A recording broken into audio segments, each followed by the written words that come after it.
So again, just all these little nuggets being played in my head. I'm like, you know what? If we can just get one property every year, in 20 to 30 years, I could have one paid off, and then boom, every year compounding after that is just being paid off and all cash flow. So I was looking at it initially as a long-term play.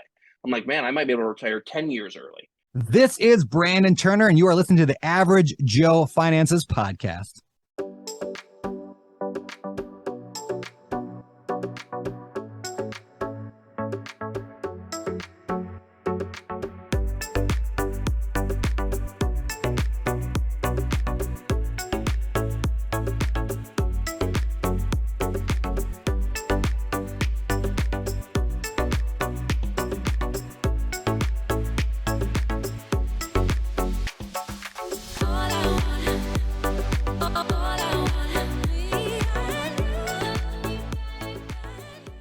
If you're watching this on YouTube, make sure you smash the like and subscribe buttons.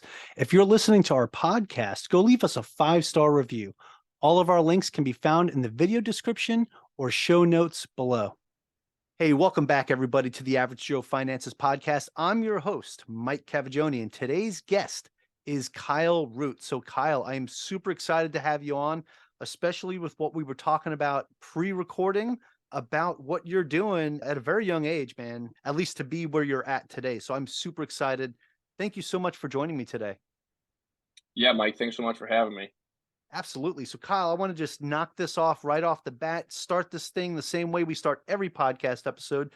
And we want to know more about you. So if you could share a little bit about yourself, share your background, your story. Who is Kyle Root? Yeah, man. So I grew up, born and raised in Michigan. Grew up in Petoskey, Michigan, which is a small area. Was born there, ended up moving about maybe an hour and 15 minutes north. So if anyone's familiar with Michigan, you got the Upper Peninsula. You could basically walk out my back door and be close to Canada. We were north. And again, grew up in a small town. Was how to put it kindly, your classic jock, if you will. Didn't take school seriously. Didn't get great grades, didn't get terrible grades, just right down the middle, just enough to keep playing sports and plowing away. So that was my claim to fame, was being an athlete. And a lot of great lessons came from it. And I was lucky enough to go to college, played football in college at a small Division II school. And again, great lessons through there. Wasn't a great student, again, in college until about my junior year. And I started off in construction. So that was my background, was in construction management. That's what I went to school for. And I got my first job as a freshman, which was painting. And then my next year I was pouring concrete. And for anyone that's poured concrete or anyone that's been around it, or obviously you might have a lot of like construction or realtors or obviously investors that listen to this show, and they've seen the hard work that goes into concrete. So did that for a summer, and I realized I needed to start getting better grades because I wasn't getting any internships. Everyone around me was getting internships. They were getting construction management internships, making good money. And I was out here laboring. And I was like, all right, Kyle, we got to quit playing like we're going to the NFL here, buddy. We're playing D2 football. It's over, man. Ended up taking school serious. I got my grades together, got the next 2 years, got good internships, ended up graduating. Fast forwarding, worked in a construction management role for a industrial construction company, working on power plants and refineries, traveling all over the US. And like many people, you start working for a few years and things just weren't clicking for me. I just couldn't wrap my head around working till 55 and 60. And then hopefully things go well enough that I have a good retirement. And really at this point, real estate was there in my head. It was a little nugget that I was thinking about. And that's just how it got kicked off for me. I'm sure we'll go more into the real estate side of things, but like many, I couldn't wrap my head around how I could be there for the next couple of years, especially 25 years plus. So started reading on real estate, gaining knowledge, ended up jumping into the game, and just got scaling from there. All right, awesome. So Kyle, let's talk about you jumping into the game, right? So the first thing I want to ask you actually is, what was the catalyst or the thing that kind of flipped the switch for you to say, hey, I'm not sure I want to be in the construction business anymore. I want to get into real estate and eventually leave this. So what was that part, or what was that like for you? Yeah, so the first and even investing trigger in my mind was, and again, I grew up in a small area. My parents did the best they could, but finances and investments, even outside of real estate, wasn't a talk. Like a company match and invest in the stock market. First of all, what even is a 401k? We know there's company matches, but what's backing a 401k? I didn't know any of this stuff. And when I graduated, my brother had 3 or 4 years of experience in the workforce working for corporate America's engineers. I had to call him and ask him, like, hey, what am I supposed to do with 401k? Should I be putting money away here? What about all these insurances? A lot of things I just wasn't educated on. And this was at an age I should have been. And long story short, I started reading investment books and entrepreneurship, business. Like even in college, I would try flipping phones. Like I'd buy a phone off Amazon, crack screen, fix it, sell it for profit. Luckily, that wasn't a lucrative business. So I soon found real estate. But all the books and research I was doing kept leading back to real estate, even business owners, people that I was realizing in different areas of entrepreneurship and business, all came back somehow to real estate. So started reading books, making that transition from be a really hard worker to some nuggets starting to shift. Hey, Kyle, maybe you are a business owner. Maybe you can be an entrepreneur. And yeah, I did that for about 2 years. So from 24 to about 25, 26 was the time frame. I call it like information gathering period, where I was just reading books, listening to podcasts, going to some local meetups. And at that point, I think I had all the information I could. The only piece I was missing was execution at that point. So I went my first investment was a house hack. So again, just all these little nuggets being played in my head. I'm like, you know what? If we can just get one property every year in 20 to 30 years, I could have one paid off, and then boom, every year compounding after that is just being paid off and all cash flow. So I was looking at it initially as a long-term play. I'm like, man, I might be able to retire 10 years early.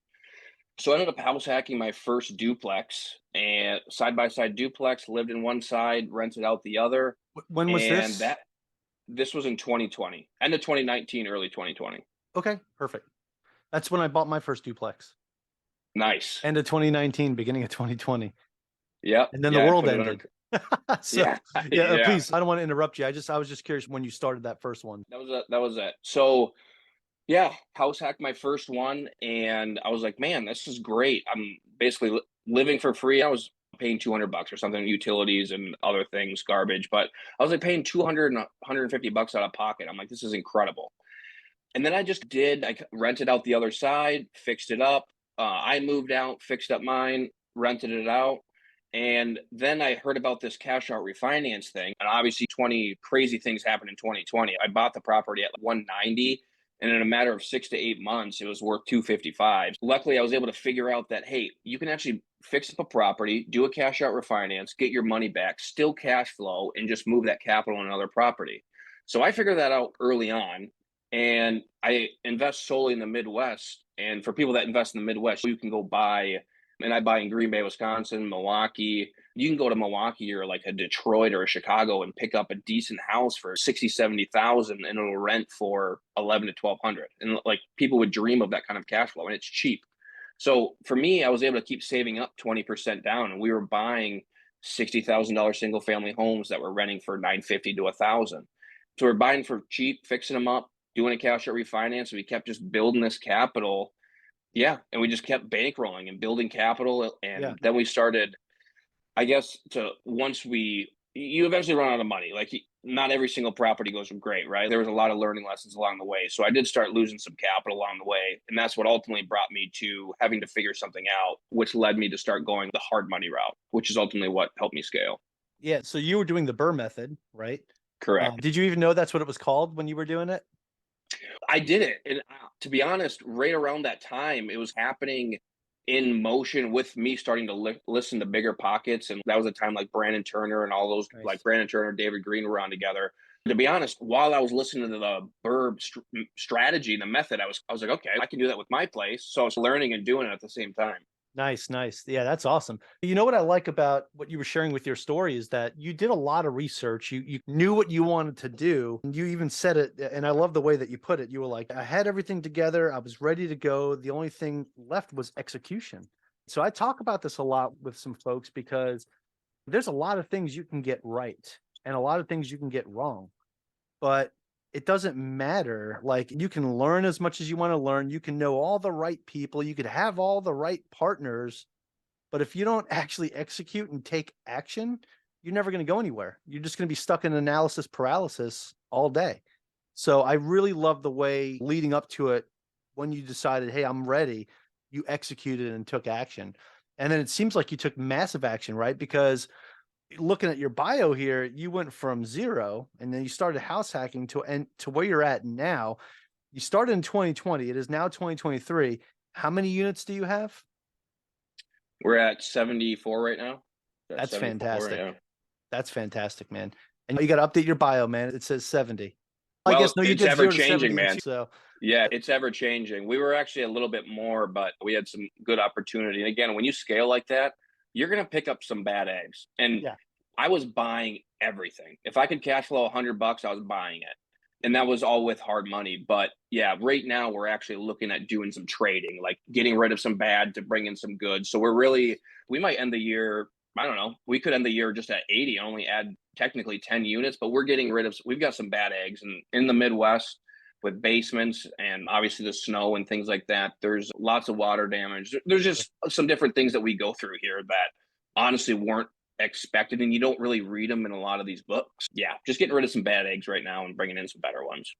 Yeah, that's awesome. So now, obviously, there came a time, like you said, where you ran out of money and you started going and using hard money. But what about when it comes to using like traditional lenders and traditional mortgages, the Fannie Mae, Freddie Mac?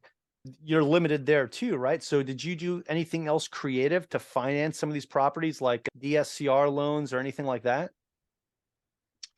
Yes. So to be honest, once I stopped, I basically house hacked and put 20% down, did the BRRRR method, and I had money coming in up until like maybe 15 units. And at that point, I was doing it so fast that that's at that point I left my job because I knew, one, I was Sure. single at the time. So it was like, hey, we're going for it or not. So I was able to leave at that point. But me, again, being young and not doing the research, and again, I'm almost embarrassed to say it, but I didn't even think about the possible repercussions of not having W-2 income. I didn't even think about You it. left So your all W-2 when you were at 15 units? 15 units, yep. Wow. And Okay. along this time, we did maybe two, and I say we, my wife now, but we did maybe one flip. So I just saw it. And we were dating at the time. And again, at this point, which was huge, I wouldn't, if I was married and had two kids, I would have never done this, nor I would ever advise anyone to do it. But I found a method and I thought, man, I can just keep doing this. So I never really did anything creative, overly creative. I strictly used hard money. Sometimes I do have two people that I would bring in, and this is what I did: is basically I screwed myself with loans. I left my W-2 income, couldn't show any income. 15 Yeah. rentals in the Midwest. You don't cash flow enough. You don't have any tax returns on those rentals, or there's no seasoning really on them. So what I ended up doing is I'd go to a hard money lender. They would use me in my C, and when I'd go fix them up and I'd do a cash out refinance, sometimes I had to bring in strictly people to just, we would create an LC and I would just bring them in so they could show a W-2 and potentially more liquidity, better credit Right. score, whatever it might be. So that is maybe a creative piece that So I did you would bring them utilize. in to be like the key principal, right? Like, Exactly. hey, look at what, here's their income statement and what they're Yep. doing, and they're tied to this as well. Yep. Correct. Now, for the people that you brought in like that, did they get any type of return on being part of this investment, or was this just, hey, they were hooking you up? No, yeah, unfortunately, that would be great if they didn't get anything out of it. I gave them a very small portion of equity, and Sure. again, for them, we did it all through an LC, and we didn't do the traditional lending, so really didn't overly affect them as a personal, taking out personal debt. So yeah, you just gave them a small portion of equity, and they were happy. Okay. On, man. Good deal. All right. That's a lot to take in. That is definitely a Yeah, very creative way. It's actually, I think, the first time I heard of somebody doing it this way. So when we talk about creative financing, that's definitely creative financing, Kyle. I sure. think this is a first for me, bringing people into the LLC for their W-2s. Now, I've seen people brought in because of their net worth, and like normally you'll see this on like multifamily deals, like some of those larger scale deals. But man, that is pretty interesting. I like that. I think my listeners are going to get take away a lot from that too. Speaking of, I want to go back to this action taking piece, right? Because a lot of times I feel like a lot of people do get stuck in that analysis paralysis, and they'll sit here and they'll watch all the YouTube videos, they'll listen to all the podcasts, they'll hire a coach, they'll pay for a mentorship program, but then they don't take action. So why do you think like a lot of people struggle to take this A word action and make some moves? Yeah, so I think, and again, it's gonna sound very.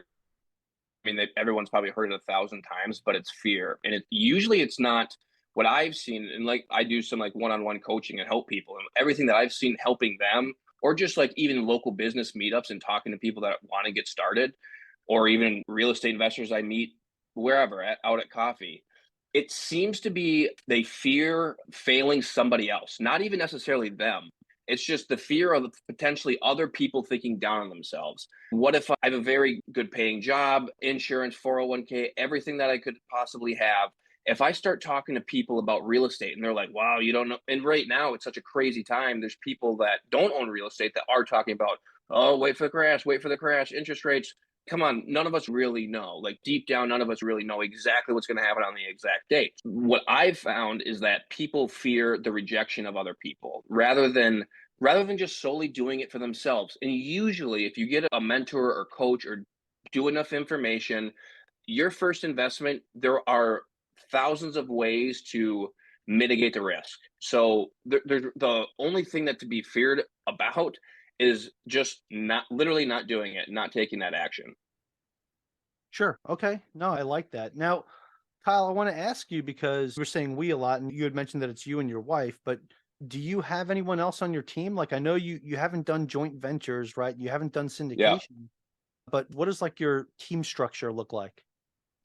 Yeah, so we have four employees. It's actually not my wife is not an employee. It's me. We have two acquisition specialists in two different locations, and then we have a project manager that oversees all construction projects. We also do like flips too, so it's not just our rentals that we're buying. We just started buying some more flips. But yeah, he oversees not only our construction locally, but project managers that do a lot of our renovations as well. Okay, so you have two acquisition managers, right? So what do they do for acquisition? Are they doing like cold calls, mailers? Like what is like the strategy that's been working for you? Yeah, again, oddly enough, it's very simple. We've bought 90% of our I bought, yeah, literally probably 90 to 95% of my properties off the MLS.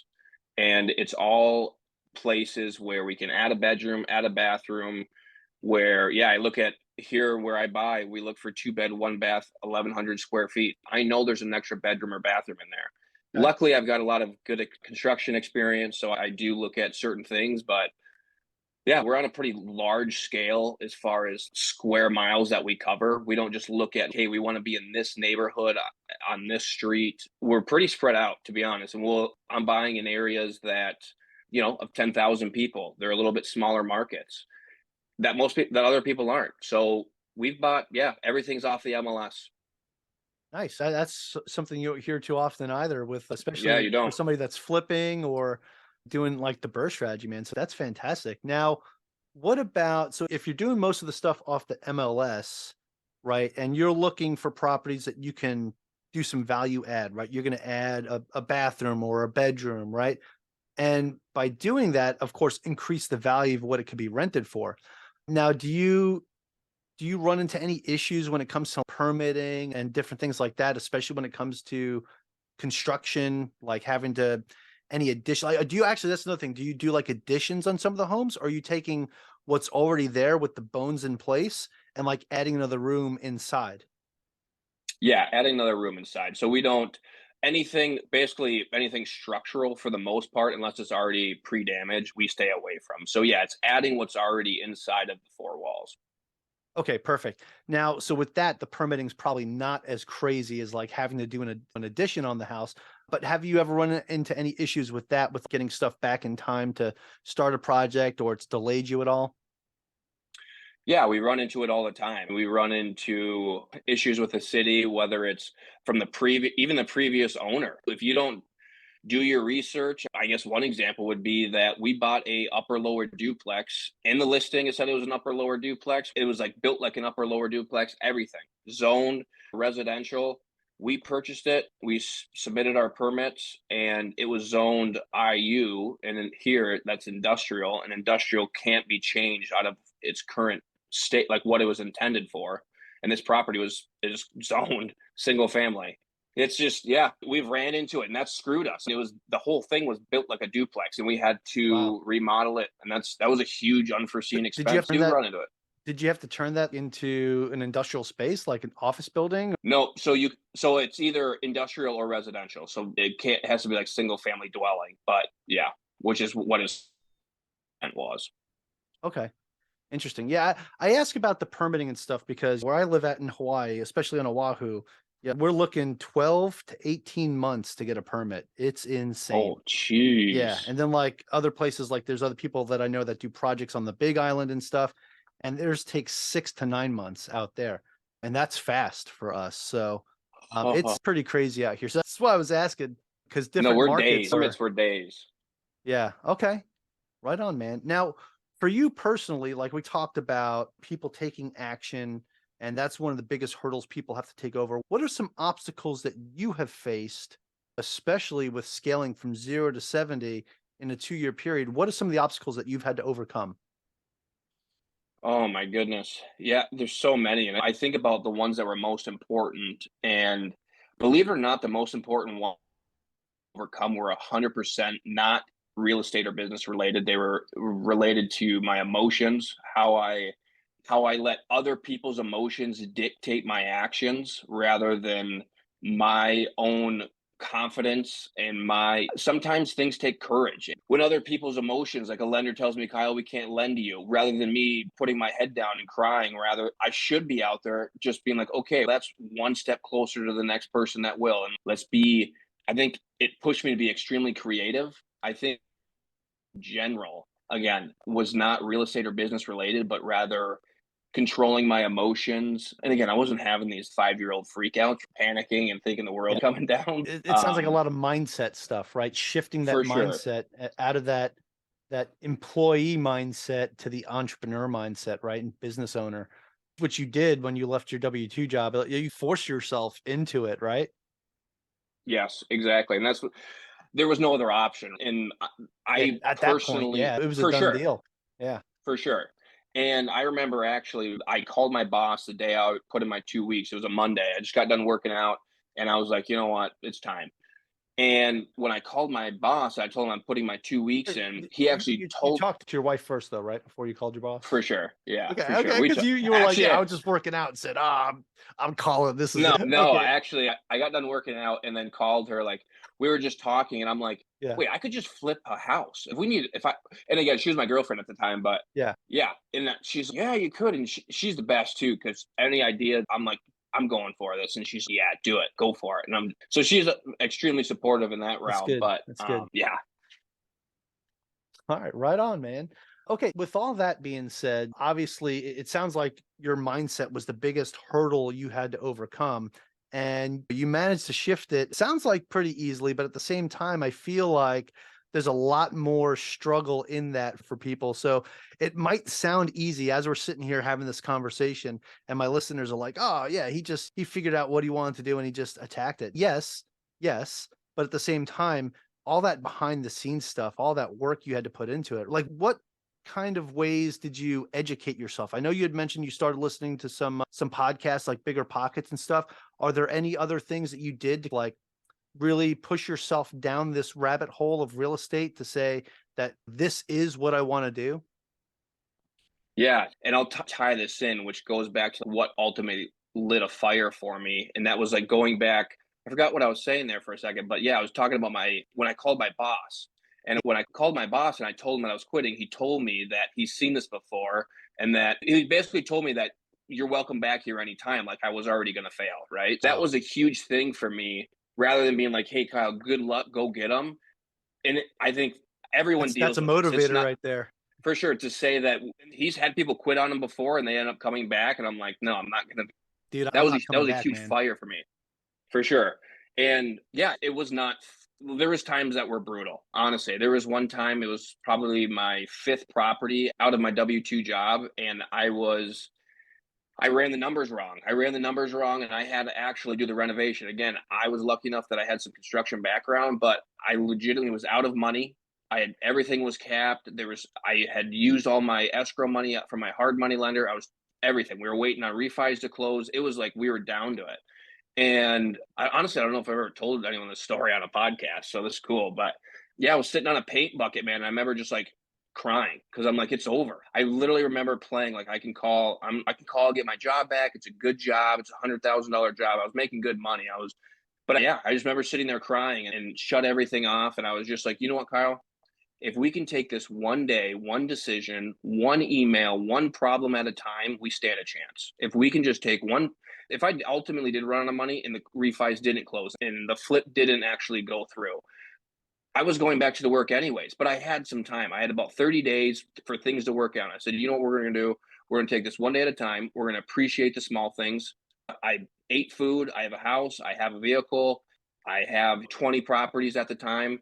We're just going to take it one step at a time. And we took it one step at a time. And basically 2 years later, a year and a half later, we're still in the fight. Yeah, I just think that there's a fire in everybody. And I think sometimes you just have to dig deep for that fire. But when it's there, it can be easily relit. You're never too old to relight it. Yeah, and that was just honestly, that was one of the greatest things someone ever told me is that I was gonna fail. Yeah, and it just kept it going Yeah, I love that, man. You took that to keep that fire burning, man. Those words were your Kindle no matter what. for I sure. love that, dude. That's motivating right there, especially for my listeners right now. If they're like new and they're getting ready to start investing, man, hearing a story like yours is going to be something that kind of pumps them up. So I really like that. Now, like again, like we talked about earlier, you scaled very quickly. And I'd like to think at the beginning, especially since you were house hacking, you were probably managing on your own, right? Correct. Did you shift to using property managers, or are you still doing that all yourself? Yeah, no, I'm using property managers at this point, and Awesome. that's exactly it. Is I couldn't, I personally, with my skill set, and that's the other thing, I was very aware of what I was good at and not good at. I wasn't good with tenants. I didn't have the patience. I wasn't right in the right manner what I needed, what tenants deserve, and ultimately what the asset deserved. But yeah, they were huge in me scaling because the right property manager, they can renovate 2 to 4 units in a couple months for you. And at the time, we were still building our personal construction team, so they were huge for me. And yeah, at this point, I wouldn't be where I am without property managers. Okay, awesome. So speaking of things that you can't live without, is there any tools or CRM systems that you use that are like, these are my must-haves? To be honest, I don't use a whole lot. Again, if I had a big cold calling team, luckily we buy everything off the MLS. So for me, honestly, we Well, I'm have this talking like inner to track like your rent rolls. Do you use like QuickBooks or do you have Google spreadsheet or anything like that?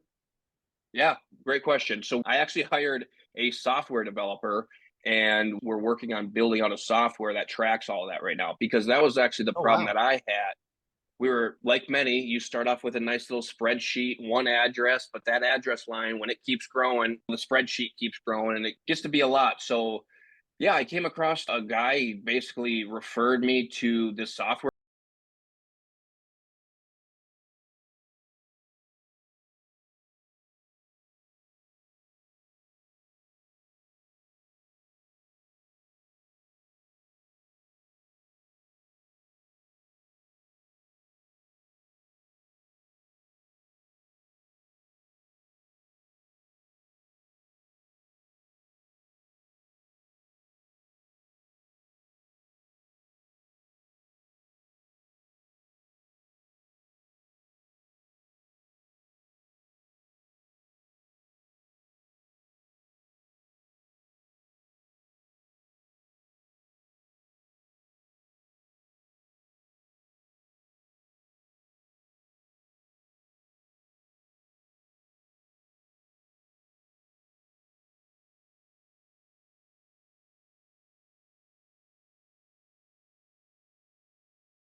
push you in the right direction, or you're going to go make those mistakes yourself and pay 2, 3, 4, 5, 10 times what you would have paid that coach to help you out. So yeah, firm believer in that stuff, man. Okay, Kyle, the final.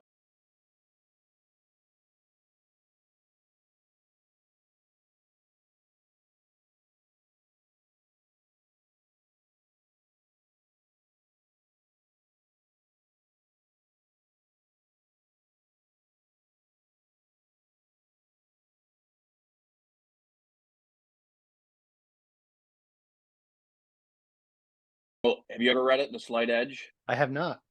No, it's a great book, and it's, believe it or not, it's about how getting the slight edge in life and business decisions and your relationship just in general. And I think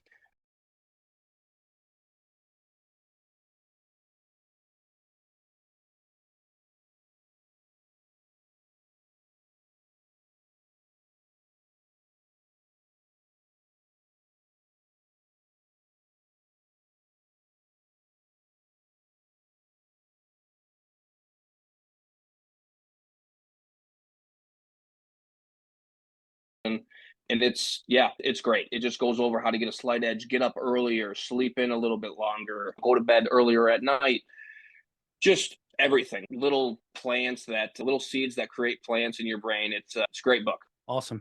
Yeah, I'm glad. I was going to ask you who wrote it, so I'm glad you added that in. Fantastic recommendation. I appreciate that. So that is it for the final round, Kyle. But I do have another question for you, and this is probably the